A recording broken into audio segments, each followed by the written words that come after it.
how can we distinguish conduct disorder from being a psychiatric illness or being a character flaw, given that the symptoms and signs that it shows are so close to our character flaws that we've looked at before?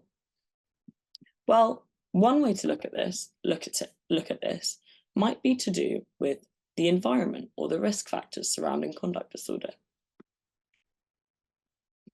There was a 2007 longitudinal study into the onset periods of conduct disorder.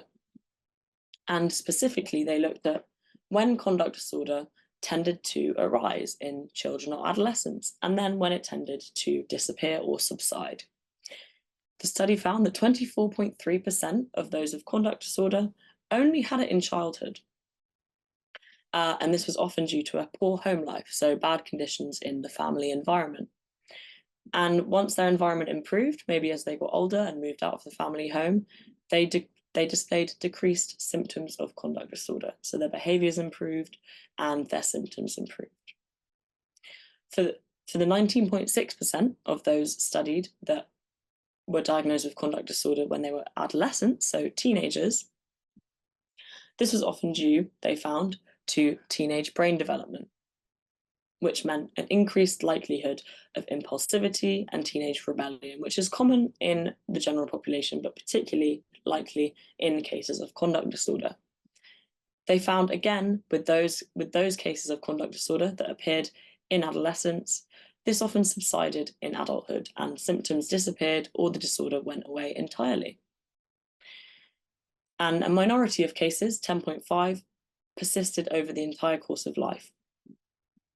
And that symptoms did not go away after adolescence or childhood, and this actually led to the worst life outcomes.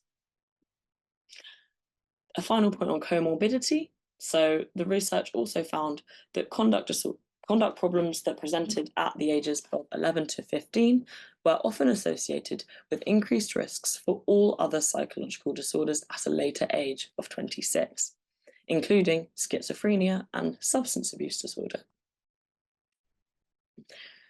So let's have a look more deeply at some of those risk factors for conduct disorder and how we might be able to explain conduct disorder either as a psychiatric illness or as a character flaw. So, a 1982 study looked into the impact of coercive parenting, family behavior on conduct disorder. So, the researchers noted conduct disorder can evolve from cyclical patterns of coercive parent-child interactions, basically, which are characterized by parent and child demands escalating negative consequences, and the notion of winning and losing battles. So essentially, a lot of arguments happening, and an environment in the family home where there are constant arguments between parent and child and resistance from the child to these arguments. A second risk factor was studied in 1997, where researchers studied the association between smoking during pregnancy and childhood conduct disorder developing. They found that mothers who smoked more than half a pack of cigarettes daily during pregnancy were significantly more likely to have a child who then developed a conduct disorder at a later time. And this association, crucially, was statistically significant even when controlling for parent antisocial personality or substance abuse during pregnancy.